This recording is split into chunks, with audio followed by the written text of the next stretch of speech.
Hi, it's Rachel and welcome to my channel. Today I thought I would share the 5 things that I have learned in the past 30 days of composting, because yeah, it's been 30 days since I started composting properly. Like, we've been caching for a while, but it's been 30 days since I have been learning how to compost properly with my good friend here, the Tumbling Composter.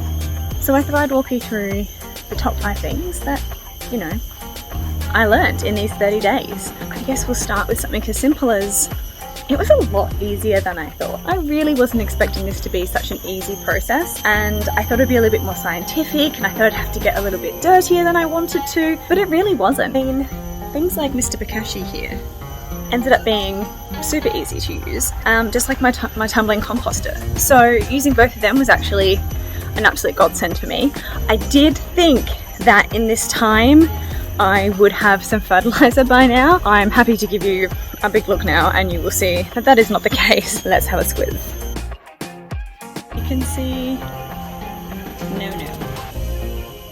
You can see my dream of us having like 30 days and me having some compost was a little bit crazy, and I don't know what I was thinking. But I guess it's just some things that I've learned on this journey. And that's okay. I was here to learn and share just general facts about composting for you, so you could also see how bloody easy it is for you to do in an apartment or in your home that has a backyard.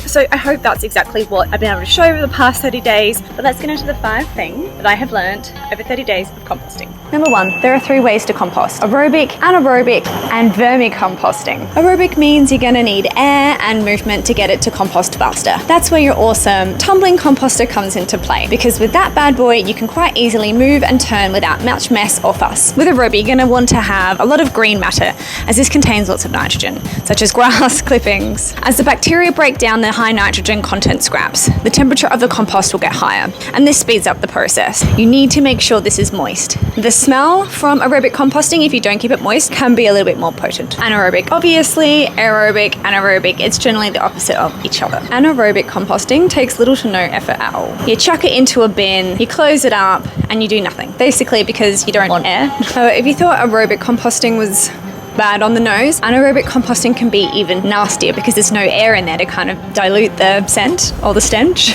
Without oxygen, some pretty nasty bacteria can take over, which definitely causes a heightened scent to the sensitive nose. In essence, Bokashi is anaerobic composting, except you add the bran to kind of help it from having that stench, and to obviously speed up the process. And lastly, vermicomposting. I never touched on this in my series because I didn't really know much about it. Basically, it is composting with worms, as in like you go and buy worms and you put them in your compost to help it make it go faster. And apparently kids love this because they can play with it and play with the worms. I have not tried this. I probably won't do this one. I'm rocking my Bokashi and my tumbling composter, so this is fine for me. But vermicomposting is just adding some cheeky worms. Some benefits of vermicomposting is, of course, that it's not going to have as much smell, it's going to break down a lot faster, and you don't really have to do as much turning or moving with it. Number 2, variety is key. I've already harped in on this on my other videos, but having a good mix of green and brown in there certainly makes a huge difference. Variety is the spice of life. Obviously, your variety, turning and cutting small are all things that I learned that were incredibly important along this journey. Number 3, it's much easier than I thought. I'd already talked about this at the start of this video, but this was much easier than I had thought it was going to be, and I have actually enjoyed it. The smell wasn't too bad towards the end. I kind of grew out of my princess habits and just kind of got on with it. Yeah, this was not as hard as I thought it could be, and it's actually incredibly easy, and if I can do it, you can totally do it too.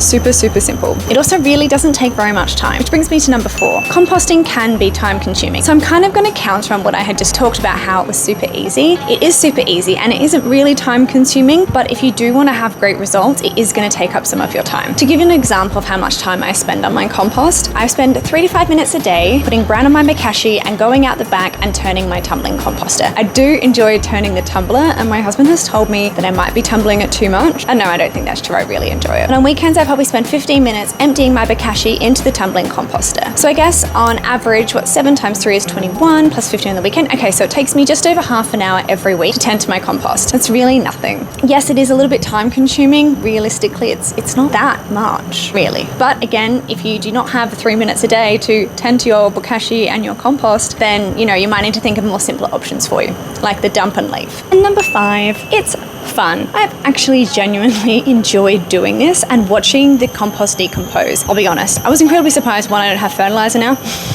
And 2, I was also incredibly surprised at how quickly it decomposts. Like, I've been filling it to the brim at least every 3 days with brown matter, because I fill it with green on the weekends with the Bokashi, which is all basically green matter. And I am shocked that I do it within 24 hours. It's shrunk down, and I actually thought that by the end of this 30 days that Tumblr would be full and I'd have to have started on to the next section. This is just not the case. Like, I am shocked. I thought at the start that I would be having to use a second side within 2 weeks, but no. I've probably put in 5 buckets from my Bokashi into there, and copious amounts of brown matter, leaves and cardboard, and it's still not even halfway. So I guess in another 30 days I might be close to having that one side full, and then I can just leave it and let it mature and start my next one. But yeah, I was surprised. So anyway, that is my 30-day journey on composting, and I will leave you all with give it a go, have fun with it, and just enjoy. I won't be doing any more composting for the rest of the year. I'm sure I'll pick it up next year when we get to actually having some fertilizer. I will do a really fun video on when we finally get some fertilizer. But until then, I hope you've enjoyed my composting journey and have a great week. And yeah, we're getting close to Christmas. Woo!